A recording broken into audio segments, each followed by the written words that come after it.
Welcome to FFC Top 3, a show where we, your FFC hosts, count things down from 3 to number 1. Thank you for joining us this week. If you have a suggestion for a topic for Top 3, be sure to drop us a note on Twitter at FocusFireChat, or in our Discord, or even email us at focusfirechat@gmail.com.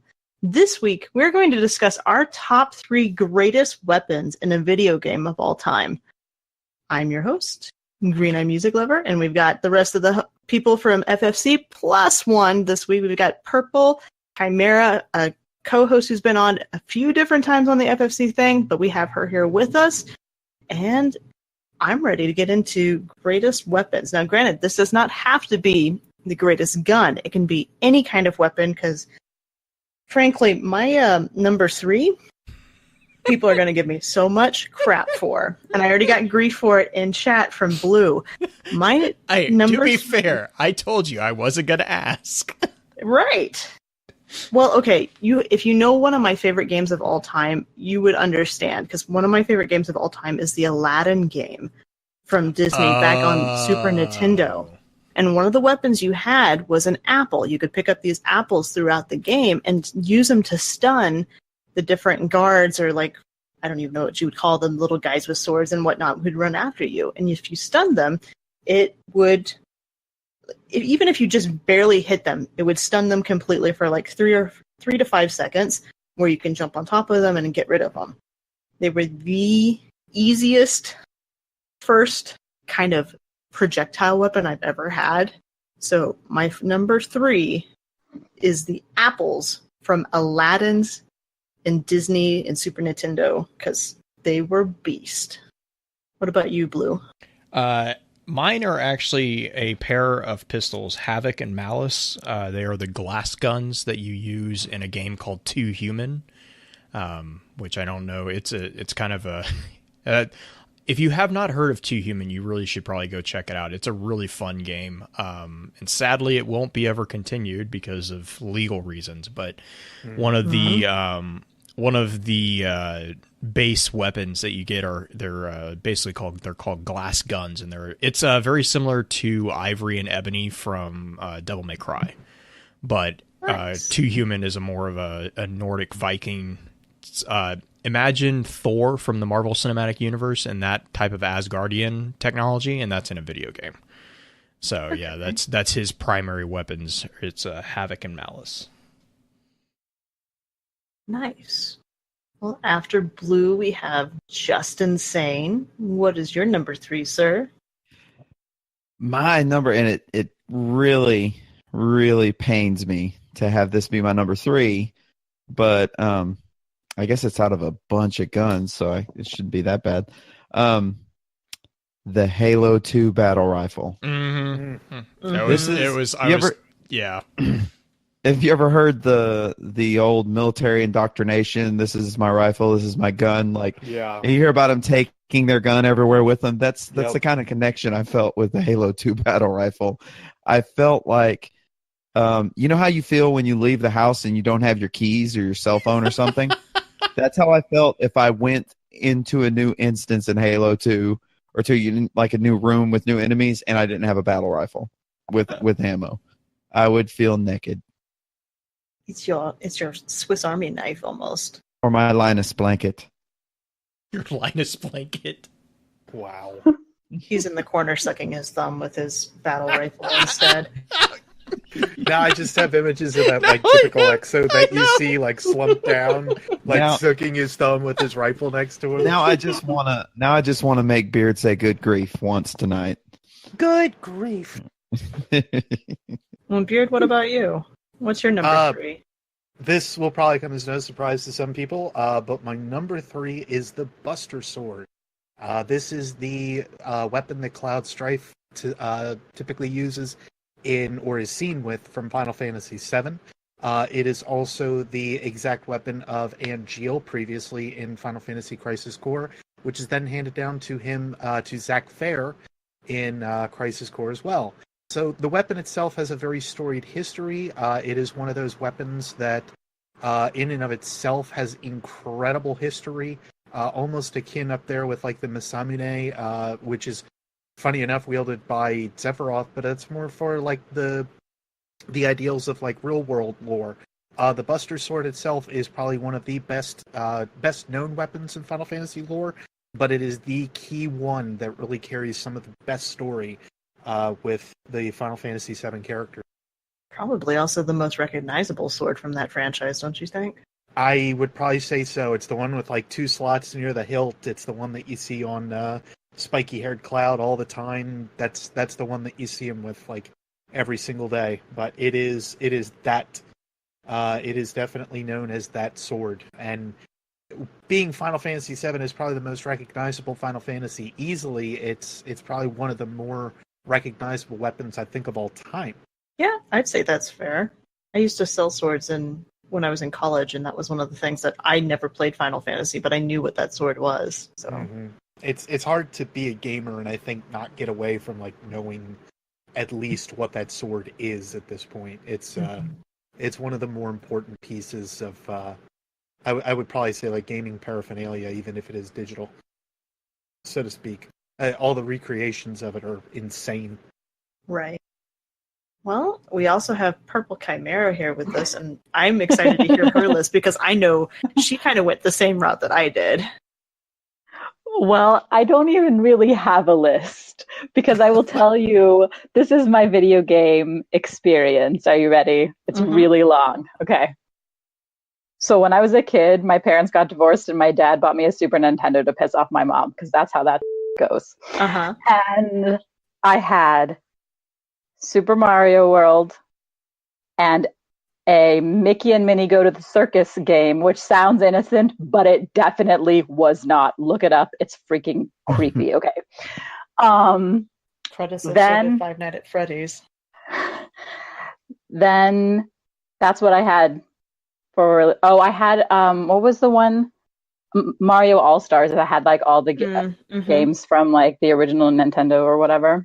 And then I played some Assassin's Creed games and Destiny. Okay. So, well, that's a bit of an evolution of graphics. Right? Yeah, really. Yeah. Skip everything in between. Oh, well, when I was in high school, I played Dance Dance Revolution on Xbox. That doesn't count. Yeah, Well. it does. I kind of, yeah. Favorite weapon is feet. Got it. Right. No, I'm kidding. So yeah. I like the hidden blades in Assassin's Creed. They were fun. Yeah. Steppy.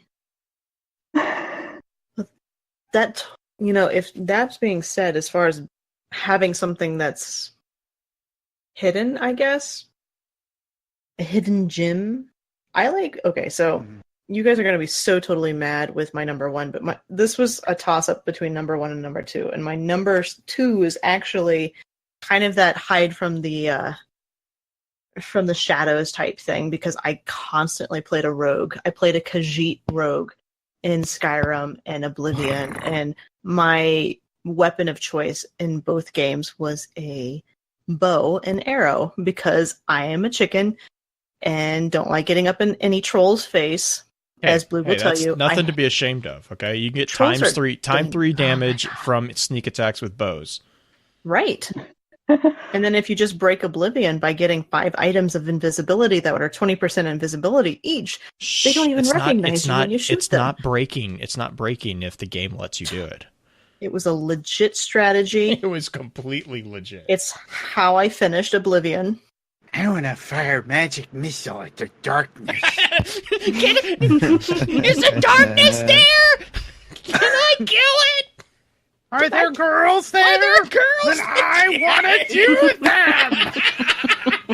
them. Okay, for clarity, for anyone who just listened to that and has no idea what's going on, go look up 8-Bit Theater. Yeah. That would be helpful. Oh my gosh, it's like one of the only animated pieces that I think they ever did, but it's, oh my god, it's so they worth it.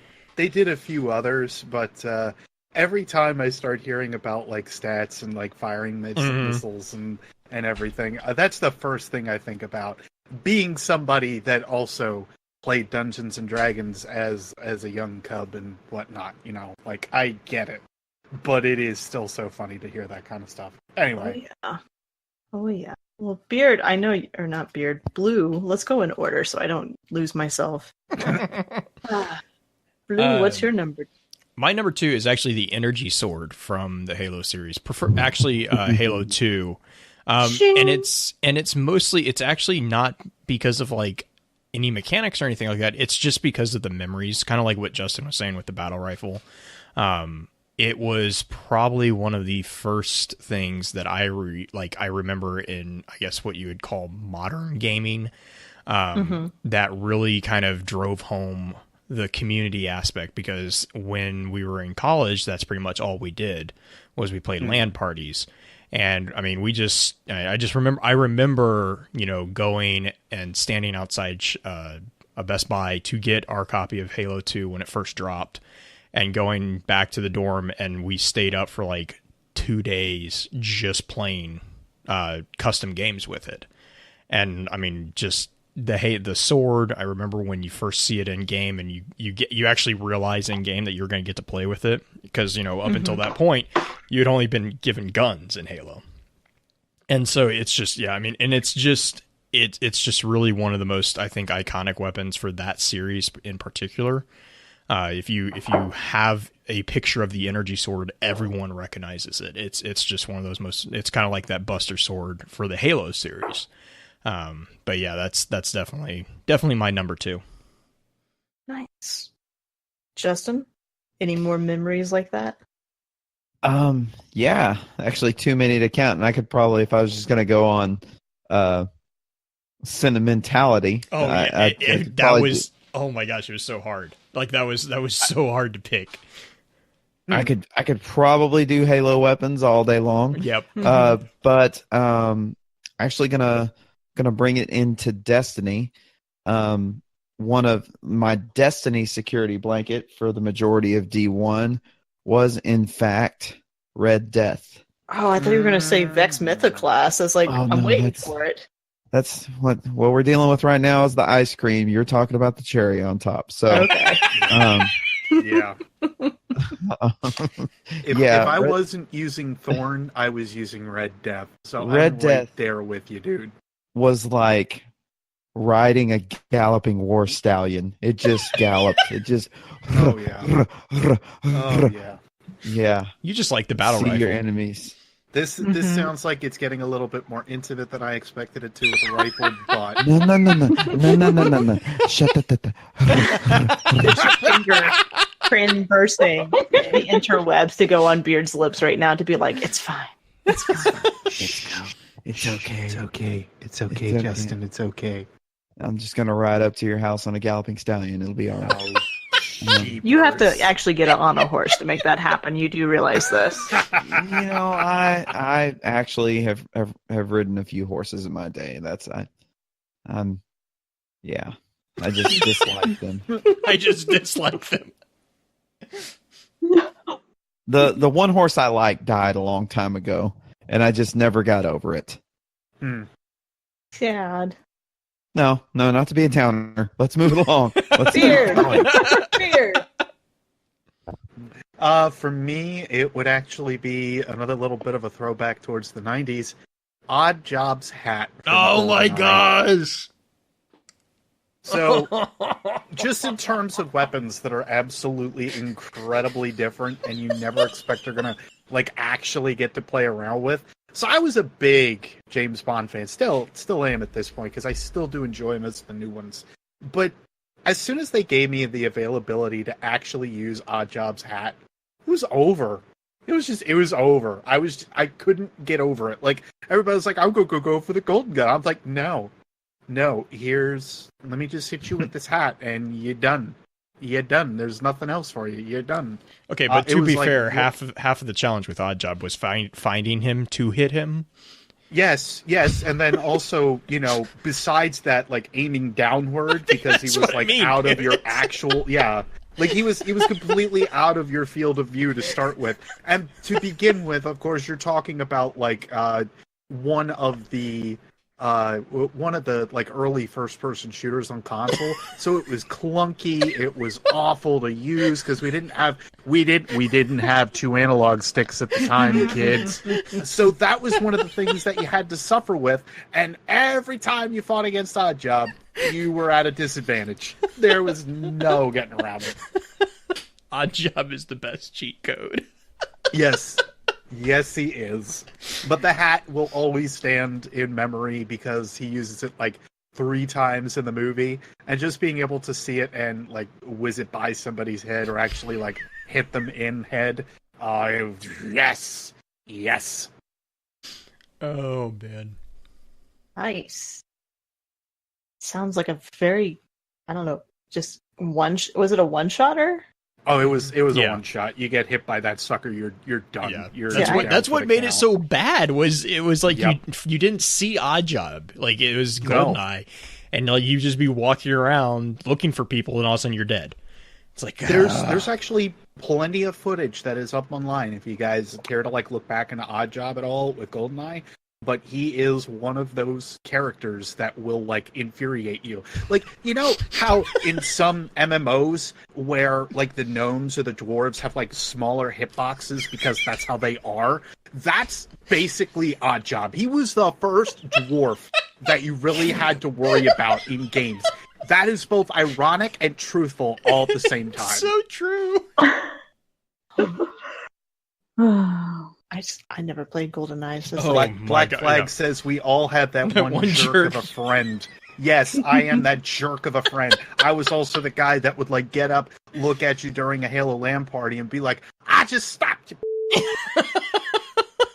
We used to actually have a rumble of the Highway 54 rumble, and it was the 2 Christian universities. One was the Catholic university, one was a non-denominational Christian university, and we would have Halo LAN party tournaments between the 2 schools.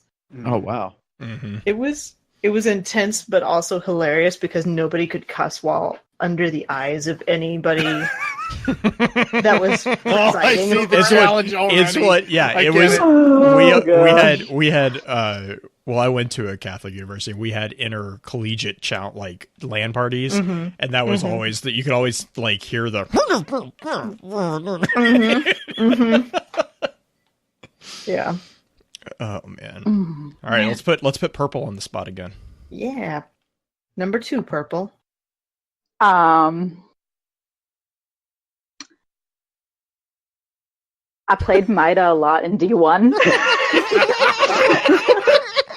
Mida is a good choice. That's a good one. It's a real good choice. Nice and solid, nice and steady. It was on my character all through D2 until the Go Fast update, in which I promptly switched it out for Graviton Lance because, oh god, that's the new battle rifle. Yeah, except it's like dut. Yeah, it's It's a nice little tap dancing gun right there. Though baby, hello, my darling. I grabbed a Jade Rabbit the other day, and then I got the Catalyst, so that's what I've been using. Oh my gosh, this little scout rifle was a ton of fun. Polaris Lance, baby. Oh yeah, with the masterwork. I haven't gotten that yet.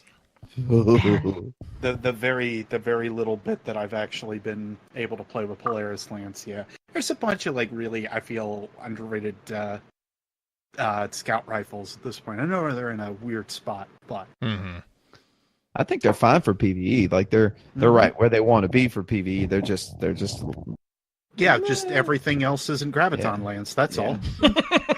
Pretty much. Or Crimson. Anyway. Yeah. Go into our number 1s. The greatest weapon of all time. You know, I'm still second guessing myself right now. Oh yeah, I haven't even started talking, and I'm already second guessing myself because this was a tough one. I'm second guessing you too, Blue. I know. I wouldn't have it any other way. The love is real. I'm debating because I have written down in front of me because I made this list halfway through the week, and now I'm looking at it like, because my number 1 on my list is the portal guns the guns from Portal. Because what better of a weapon would be a dimensional, like moving dimensions type weapon that allows you to traverse all these stinking puzzles and get frick away from what's her name, Gladys. GLaDOS! Because she's scary. She loves you. No, she doesn't. Please lay on the ground and allow your party coordinator to come collect you. There will be cake. Just stay around for the cake. The fact that Beard can actually do that in the correct pitch and level is a little scary. I mean, let's put it this way. If we're talking about weapons, the human voice is one of the worst, all right? Yeah, it truly is. Honorable mention, though, for me, was 1,000-Yard Stare. That was, like, the one that I was like, I really wanted to put that one on the list, but I was like, I'm going to stay away from Destiny for a moment for this one. So, Blue, what is your number one greatest weapon of all time? It's actually another one that is more than mechanics. It's memories with it. It's actually going to be the Soul Reaver Wraith Blade from, what was that? That was Legacy of Kain Defiance. It was one of the weapons that I distinctly remember because it was one of the first times that I had seen a blade portrayed, especially the Wraith Blade, portrayed that way, and also because of the way that the story is told in that particular series. I just remember that was like one of the first games that I really got hooked on as far as storytelling, because it was such an interesting and kind of unique idea at the time. At least it's been replicated a lot recently, but the Wraith Blade was just, Raziel was actually one of my favorite characters for a long time, and I think that series is going to always kind of hold a special place. But yeah, that's my number one. I'm right there with you on that one. That's not my top. Oh my goodness, that is. I wish they would bring back or have some availability that they could get Eidos in for Legacy of Kain again, because they still exist. Like, Crystal Dynamics is still around. It's just a matter that they can't get the team to do it. Yeah, which is really sad because it's a really good series. And if you want to talk about like one of the most underrated voiced games of all time, that like started to like actually showcase what the medium could do. Yeah, that was it. Yeah, between the Legacy of Kain and Omen, like Omen, yeah. But I mean, Legacy of Kain was one of the first ones that I don't remember the story as much as I remember like the emotional attachment that I had to the story. Like, it was one of the first things that I remember actually being like mad when things happened that were detrimental to character. I make it a point to actually, I have them in, I think, my liked playlist at this point, but I make it a point to have Let's Plays of those replay every year, just to remind myself of how important they were to video game culture as a whole. Because they are drastically important. So, always a series I will recommend. If you've never played before, look into it. They're still out there. So, Justin, what do you got?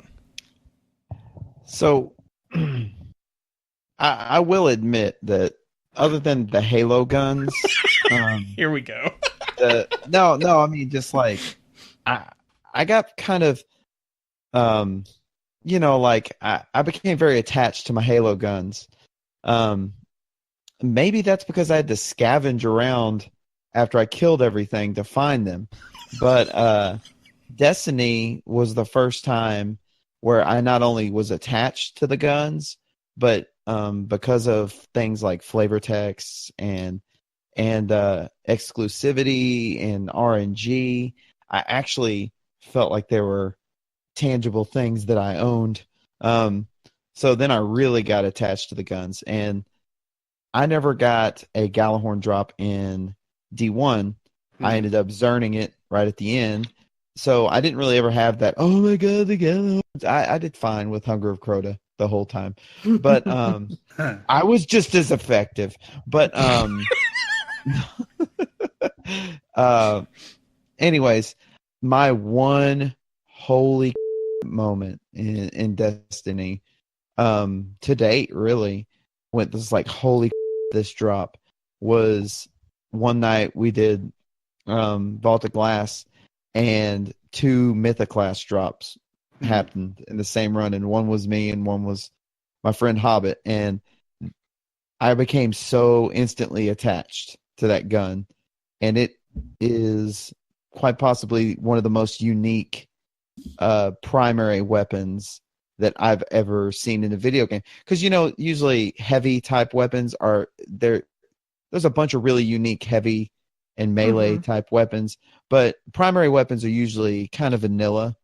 A lot of the time, there's not usually a whole lot of mechanic things that are really special about them. Mythoclast, when you run around and people are just turning into burnt cornflakes, it is the most satisfying thing ever. I never got that gun. To this day, I still have never owned the Vex Mythoclast, which makes me real sad. Same it was a lot of fun. Really? It is love. It is life. It is love. And I remember getting that my holy moment for Destiny was Icebreaker, though. Oh yeah. That was a utility thing for me. Beard, what about you? What's your number ones? Well, first off, I got to get the couple others that were like runners up out of the way. The first is a weapon to surpass Metal Gear. The next is Nanomachine's Son. And the third is a vibroblade that basically rips through everything. Those are my runners up. Now, you might ask, what in the world can top that? And I will simply say, Adam Jensen's body. Oh my gosh! Wait. Yes. A whole body? Yeah, well, a whole body. I mean, to be fair, it is a weapon. Like, here's my explanation for this, because by all technicalities, you could say, but he has multiple weapons that you have to then upgrade. No. Adam Jensen's entire body is nothing but a weapon. It is built that way because it is a complete military-grade augment suit. And it's not even a suit, it's basically his body. The whole thing is that Adam Jensen is like the perfect person to augment. And because he has so many different capabilities, he can go stealth. He can go, he has tranquilizer long distance darts that just need to be like partially reloaded.